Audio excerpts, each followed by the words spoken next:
बिस्मिल्लाहिर्रहमानिर्रहीम। अस्सलाम वालेकुम नाज़रीन, आप यूट्यूब चैनल देख रहे हैं, मैं इमरान खान हूँ। ख़बरें बहुत सारी हैं, लेकिन सबसे पहले मोहम्मद रिजवान से शुरू करते हैं। इन्होंने पाकिस्तान का फिर नाम रोशन किया। एक तो पाकिस्तान के टेस्ट में, वनडे में और T20 में जितनी भी टीम्स बनी है, वर्ल्ड 11 उसमें पाकिस्तान के खिलाड़ियों को शामिल किया गया है। ख़ास तौर पे बाबर आजम को कैप्टन बनाना पाकिस्तान के लिए बहुत बड़ा ये ऑनर है। और इंडियन खिलाड़ी नज़रअंदाज हुए हैं, यानी वो मुतासर नहीं कर सके ICC को कि वो अपनी टीम ऑफ द ईयर जो बेस्ट टीम है उसको अनाउंस करते हुए उनको शामिल करें। लिहाजा इंडिया के लिए गुड लक। उनके प्लेयर्स जो हैं वो सिर्फ पैसा बनाने में लगे हुए हैं और उनका क्रिकेट बोर्ड जो है वो सियासत में लगा हुआ है। और पाकिस्तान ने अपनी गेम को काफ़ी इम्प्रूव किया है। ये पाकिस्तानियों के लिए बहुत अच्छी खबर है। मोहम्मद रिजवान जो हैं सबसे बेहतरीन प्लेयर जो हैं वो करार दिए गए 2021 के। यानी ये मुकाबला था चंद प्लेयर्स के अंदर, पाकिस्तान के इस कैटेगरी में 2 नाम आ रहे थे। फिर मोहम्मद रिजवान जो है वो फाइनली पूरी दुनिया के अंदर जितने क्रिकेटर्स हैं उनमें सबसे ज़्यादा वैल्यूएबल, सबसे शानदार प्लेयर जो हैं वो मोहम्मद रिजवान रहे। पेशावर के रहने वाले हैं, 16 नंबर की शर्ट पहनते हैं और कमाल किया है इन्होंने इस साल में। 1300 से ज़्यादा रन्स भी बनाए हैं और एक सेंचुरी भी की है साल के आगाज़ में 2021 के। फिर लगातार 50 की हैं और जिस तरह उन्होंने T20 वर्ल्ड कप खेला, इंडिया को हराया, बाकी टीमों को, ज़ख्मी होने के बावजूद वो शेरों की तरह लड़ता रहा। बिल्कुल 5 फुट 7 इंच का कद है, लेकिन उसके अंदर एक बहुत बड़ा आदमी है और बहुत शानदार प्लेयर है। तो मोहम्मद रिजवान को बहुत बहुत मुबारकबाद, पाकिस्तान को मुबारकबाद। पाकिस्तान का नाम रोशन किया उन्होंने और जो क्रिकेट फैंस हैं पाकिस्तान के, उनकी तरफ से मोहम्मद रिजवान का, मेरे समेत, मैं भी क्योंकि क्रिकेट का एक फ़ैन हूँ, तो हम सब की तरफ से मोहम्मद रिजवान आपका बहुत शुक्रिया। एक सर्वे है, ये मेरे पास आया था, मैं इसको आपके साथ शेयर करता हूँ। ये खलीज मैगज़ीन है, इनकी एक यहाँ पे वेबसाइट है और ट्विटर के ऊपर इन्होंने एक पोल करवाया था और उस पोल के नताइज जो हैं वो काफ़ी हद तक अब मेरे पास मौजूद हैं। अभी तक जो वोट पड़े हैं उन वोट्स के मुताबिक लगभग कुछ 24,000 वोट पड़ चुके हैं और तकरीबन 1.5 दिन का वक्त अभी बाकी है। 24,000 वोट पड़ गए हैं, 1.5 दिन का वक्त बाकी है। और ये खलीज मैगज़ीन है जिन्होंने ये पोल करवाया है। पोल के नताइज क्या हैं जी? पोल के नताइज हैं, अब तक के जो नताइज आए हैं उनके मुताबिक मैं आपको बता रहा हूँ।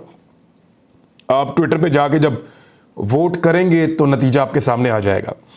इन्होंने सवाल पूछा था कि best ruler of Pakistan in 21st century, 21वीं सदी जब शुरू हुई तो पाकिस्तान का बेहतरीन हुक्मरान कौन था इस सदी में। इन्होंने 4 ऑप्शंस दिए हैं उनके दरमियान। नंबर 1 इन्होंने नवाज शरीफ का नाम सबसे पहले लिखा, उसके बाद इन्होंने लिखा यूसुफ रज़ा गिलानी, वो भी वज़ीर आज़म रहे हैं पाकिस्तान के। परवेज़ मुशर्रफ, वो भी सन 2000 के बाद इक़्तिदार में रहे हैं। और इमरान खान, ये भी 3.5 साल से इनकी भी हुकूमत है पाकिस्तान में। तो जो वोट पड़े हैं वो लगभग 24,000 वोट अब तक पड़ गए हैं। और परसेंटेज में आपको बता देता हूँ कि जो दुनिया भर से लोगों ने इसमें, अब ये खाली पाकिस्तान में नहीं हो रहा, ये खलीज मैगज़ीन है, तो वो ये कहते हैं कि 86% यानी 86% लोगों का ख्याल है कि इमरान खान बेहतरीन हुक्मरान रहे पाकिस्तान की 21वीं सेंचुरी में। दूसरे नंबर पे आ रहे हैं जी परवेज़ मुशर्रफ और 7% लोगों का कहना है, 7% कि परवेज़ मुशर्रफ बेहतरीन हुक्मरान रहे हैं। तीसरे नंबर पे आ रहे हैं नवाज शरीफ, 6% लोगों का कहना है कि नवाज शरीफ बेहतरीन हुक्मरान रहे हैं। और चौथे नंबर पे आ रहे हैं यूसुफ रज़ा गिलानी के 100 में से सिर्फ 1% लोगों का, 1% लोगों का ये कहना है कि यूसुफ रज़ा गिलानी एक बेहतरीन हुक्मरान थे पाकिस्तान के लिए। तो ये तो था जी एक सर्वे जो खलीज मैगज़ीन ने करवाया, कहीं पाकिस्तान में तो किसी ने नहीं करवाया। इसके ऊपर फिर आप क्या शक कर सकते हैं। मैंने एक बहुत इंपॉर्टेंट खबर आपको देनी है आखिर में। पाकिस्तान के बहुत बड़े बड़े कवानीन बदल दिए गए हैं और ये कवानीन बदलने के बाद पाकिस्तान का पूरा निज़ाम इंसाफ तब्दील होकर रह जाएगा। पुलिस कैसे काम करेगी, मुजरिमों को कैसे पकड़ा जाएगा, बहुत सारे लोगों के लिए बहुत सख्त वक्त आने वाला है। और बहुत सारे लोगों के लिए, यानी आम पाकिस्तानियों के लिए बहुत सारी अच्छी खबरें हैं। बहुत बड़ी इनकलाबी तब्दीलियां हैं जो अब कर दी हैं हुकूमत ने। उसका जो मुसव्वदा है वो क्या कह रहा है, हुकूमत ने क्या फ़ैसला कर लिया और क्या चीज़ हो रही है, मैं आपको इस वीलॉग के आखिर में बताता हूँ। लेकिन एक चीज़ और है जो बहुत अहम है। बड़े फ़ख्र के साथ एक ट्वीट किया गया फैसल जावेद की जानिब से। ये सेनेटर फैसल जावेद जो है, इनका ताल्लुक़ पाकिस्तान तहरीक इंसाफ से। इन्होंने कहा पाकिस्तान ने 6 माह के अरसे में सबसे ज़्यादा IT बरामदात अबूर कर ली हैं। माली साल 2021-22 के दौरान अब तक IT बरामदात 1.302 अरब डॉलर हैं, यानी 1.3 अरब डॉलर आप कह लें कि ये पाकिस्तान की अब तक की बरामदात हैं जो आईटी के शोबे की हैं। गुज़िश्ता साल की निस्बत ये 36% ज़्यादा है और उम्मीद है कि पाकिस्तान ये एक माली साल मुकम्मल होने पर 3.5 अरब डॉलर का हिस्सा अबूर करने में कामयाब हो जाएगा। यानी पाकिस्तान 3.5 अरब डॉलर की आईटी बरामदात कर सकता है।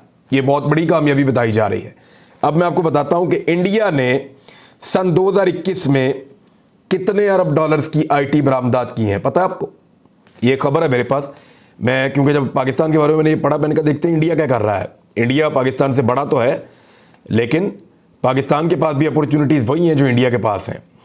तो India exports of software services excluding export through commercial presence, इसको आप निकाल दें बीच में से, are estimated at United State dollar 133.7 billion during 2020-21।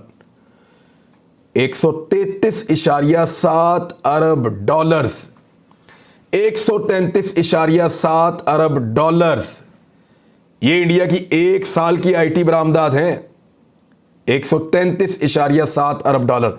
और पाकिस्तान सिर्फ क्या, हमने टारगेट रखा हुआ 3.5 अरब डॉलर्स, बहुत कम है, पीनट है। हम इसको 30 अरब 40 अरब डॉलर तक ले जा सकते हैं और पाकिस्तान ये कर सकता है। नौजवानों को चाहिए कि आईटी के अंदर घुस जाएं और इसके अंदर जितना हो सकता है इल्म हासिल करें, इसके ऊपर जितना हो सकता है काम करें, सॉफ्टवेयर के अंदर जाएं, कंपनीज के अंदर जाएं, काम करें, ऑनलाइन काम करें, इसको जितना ज़्यादा हो सकता है इसको सीखें। पोटेंशियल बहुत है, मार्जिन बहुत है, पूरी दुनिया को ज़रूरत है। इंडिया जो है वो दुनिया से पैसा कमा रहा है, पाकिस्तान क्यों नहीं कमा सकता? इंडियन नौजवान आगे से आगे बढ़ रहे हैं, पाकिस्तानी क्यों नहीं बढ़ सकते? बिल्कुल बढ़ सकते हैं। 133.7 अरब डॉलर इंडिया कमा रहा है और पाकिस्तान कितना कमा रहा है? यानी हमारा हदफ जो है वो 3.5 अरब डॉलर है, जो बहुत कम है, बहुत ज़्यादा कम है, बहुत से भी बहुत ज़्यादा कम है। तो पाकिस्तान को इसके अंदर मजीद काम करने की और जोर लगाने की ज़रूरत है। अब ये पैसा कितना है, ज़रा इसका अंदाज़ा आप ऐसे लगाइए कि सऊदी अरब ने सन 2020 में जो तेल बेचा है वो है 113.7 अरब डॉलर। यानी सऊदी अरब जितना तेल बेच के पैसा कमाता है उससे ज़्यादा इंडिया सॉफ्टवेयर बेच के पैसा कमाता है। तो पाकिस्तान को क्या होता है? पाकिस्तान भी ये कर सकता है। पाकिस्तानी नौजवान कम तो नहीं है किसी से, ना दिमाग में कम है, ना किसी और चीज़ में कम है। हम म्यूज़िक इंडिया से अच्छा बना लेते हैं, बहुत सारी चीज़ों में इंडिया से बहुत आगे हैं। तो यहाँ पे आगे क्यों नहीं निकल सकते? बिल्कुल निकल सकते हैं, हम ये कर सकते हैं और हमें ये करना होगा। और पाकिस्तानी नौजवानों का, अगर पाकिस्तान का कर्ज उतारना है, पाकिस्तान को आगे लेकर जाना है, तो फिर आईटी का शोबा एक ऐसा है जो अब ये फ्यूचर का ऑयल है, ऑयल मार्केट है, समझ लें आप। जिस तरह सऊदी अरब को अल्लाह ताला ने तोहफा दिया था कि उनके पास तेल है, इसी तरह अल्लाह ताला ने नौजवान हमें तोहफे में दिए हैं जिनके पास दिमाग है। और अगर वो दिमाग आईटी में खपाएंगे तो फिर ये इंडिया से हम एक बहुत बड़ा चंक 30 अरब 40 अरब डॉलर तक हम ले सकते हैं। बस सिर्फ कमर कसने की देर है, नौजवानों को इसके बारे में गाइड करने की देर है। इस पे पॉलिसीज बननी चाहिए और इस पे काम होना चाहिए। बहरहाल काम हो रहा है, पाकिस्तान आगे तो इसमें बढ़ रहा है। हर साल कोई 20-30-40% अब आगे चले जाते हैं। 41% लास्ट ईयर गए थे, लेकिन हमें इससे बहुत दुगनी तिगनी रफ्तार से आगे बढ़ना होगा ताकि हम कंपीट कर सकें बाकी लोगों को और मार्केट में अपनी जगह बना सकें। अब आ जाए उन कवानीन की तरफ जिसके बारे में मैं बात कर रहा था। पाकिस्तान ने अपने जो फौजदारी कवानीन है उसके पूरे स्ट्रक्चर के अंदर तब्दीली करने का फैसला किया है और इस पर वजारत कानून ने बहुत काम किया है। वज़ीर-ए-आज़म पाकिस्तान इमरान खान साहब ने इसके ऊपर जो है वो बदलने की, फौजदारी जो मुकदमात का कानून है उसको बदलने की मंजूरी दे दी है। इमरान खान साहब ने मंजूरी दे दी है और इस पर जो वज़ीर कानून है फ़रूक नसीम साहब, उन्होंने और उनके साथियों ने बहुत ज़्यादा काम किया है। अब ये कानून के मुताबिक FIR की डिजिटलाइजेशन हो जाएगी, ट्रायल का तरीकाकार तब्दील होगा, अपील का तरीकाकार, इलेक्ट्रॉनिक और डिजिटल ज़राए से जो शवाहिद इकट्ठे किए जाते हैं वो भी शामिल होगा इसके अंदर। फौजदारी निज़ाम में बैनुल-अक़वामी मेयार के मुताबिक जो है वो जदीद चीज़ें, जदीद आलात इस्तेमाल किए जाएंगे। प्ली बारगेन और वीडियो के शवाहिद के तौर पर इस्तेमाल करना, यानी वीडियो अभी तक पाकिस्तान में ऑडियो वीडियो वो शवाहिद के तौर पे इस्तेमाल नहीं होती, लेकिन दुनिया में होती है। पाकिस्तान के कवानीन बहुत पुराने हैं, बहुत पुराने हैं। यानी एक कानून और है, फ़ौज को बदनाम करने के ऊपर कोई ख़ास सज़ा नहीं थी, अब ये सज़ा जो है वो 2 साल कर दी गई है और एक नए सेक्शन का इजाफा किया गया पाकिस्तान पीनल कोड में, PPC में। फ़ौज को आप बदनाम करेंगे 2 साल कैद हो जाएगी, 5 लाख रुपए जुर्माना होगा। ये तो ठीक ही किया है। ये जो 5th जनरेशन वॉर चल रही है ना, इसके अंदर भी ये ठीक है।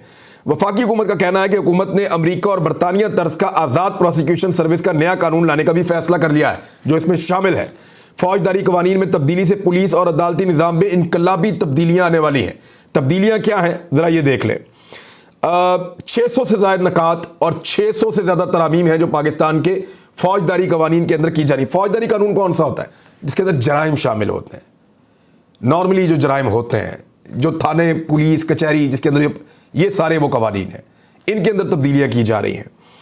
अच्छा, इसमें जो पाकिस्तान ने जिन कवानीन को तब्दील किया है उसमें 278 सफ़ात पर मुश्तमिल एक दस्तावेज़ है पूरी की पूरी, और इसका आप मुताला करें तो आपको पता चलता है कि जो क्रिमिनल प्रोसीजर है, कोड ऑफ क्रिमिनल प्रोसीजर 1898 ये तब का चल रहा था, उसमें तब्दीली की गई है।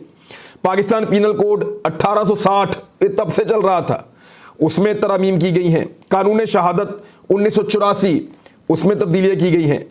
और पाकिस्तान प्रिजन रूल्स 1978 इसमें तब्दीलियाँ की गई हैं। और कुछ फॉरेंसिक एजेंसियाँ और नया फॉरेंसिक का निज़ाम, उसके लिए भी तजावीज़ इसके अंदर शामिल की गई हैं। मुल्क की 70 साल तारीख में ये पहली मरतबा ऐसे हो रहा है कि पाकिस्तान अपने फौजदारी कवानीन को ठीक कर रहा है। ये वो कवानीन है जो आम आदमी के साथ जुड़े हैं। अशराफिया को तो ज़रूरत ही नहीं पड़ती, उनके तो आगे पीछे पुलिस है, उनको कभी कुछ चोरी, डकैती, इन चीज़ों का सामना ही नहीं करना पड़ता। अशराफिया का झगड़ा किसी से नहीं होता, मारकुटाई नहीं कर सकते वो। और सैकड़ों चीज़ें ऐसी हैं जिनसे अशराफिया का कभी ताल्लुक नहीं होता, इसलिए वो इनके ऊपर कभी तवज्जो नहीं देते कानून बनाने पे। हर आम आदमी को रोज़ाना उनका सामना करना पड़ता है। तो यहाँ पे ये तब्दीलियाँ की गई हैं। ये नया निज़ाम क्या है, किस तरह काम करेगा और किस तरीके से जल्दी जल्दी अदालतों में केसेस आगे बढ़ेंगे, ये अब मैं आपको बताने वाला हूँ। आम तौर पे जो जराइम होंगे उनके मुकदमात 5 साल तक सज़ा के लिए जो मामलात हैं वहाँ प्ली बार्गेन हो सकेगी। आम जराइम की सज़ा 5 साल से कम होकर सिर्फ 6 माह रह जाएगी। और ताहम जो कत्ल, ज़्यादती, दहशतगर्दी, गद्दारी, संगीन मुकदमात में प्ली बार्गेनिंग कभी नहीं होगी, वहाँ माफ़ी नहीं मिल सकेगी। और इन तरामीम के मुताबिक फुटेजेस, तस्वीर और ऑडियो रिकॉर्डिंग को बतौर शहादत कबूल किया जा सकेगा। अब इस दौर में 21वीं सदी में पाकिस्तान में अभी तक तस्वीर, वीडियोज़ और ऑडियोज़ सबूत का हिस्सा ही नहीं थी। ये पाकिस्तान की हालत है इस वक्त, और पाकिस्तान के कानून की ये हालत थी। मॉडर्न डिवाइसेस को भी बतौर शहादत कबूल किया जा सकेगा, जबकि फॉरेंसिक लेबॉर्ट्री से टेस्ट की सहूलत भी दी जाएगी। अच्छा, इसमें SHO के लिए, जो आपका सीनियर हाउस ऑफिसर होता था, पुलिस वाला SHO जो थाने में होता है, उसके लिए ज़रूरी हो गया कि कम से कम ग्रेजुएट होगा। ये नहीं कि पुराना रैंकर चला रहा है नीचे से और वो FA भी नहीं, पता नहीं किस तरह नकल करके मैट्रिक किया हुआ था, वो आके SHO लग गया। नहीं, अब ये नहीं होगा।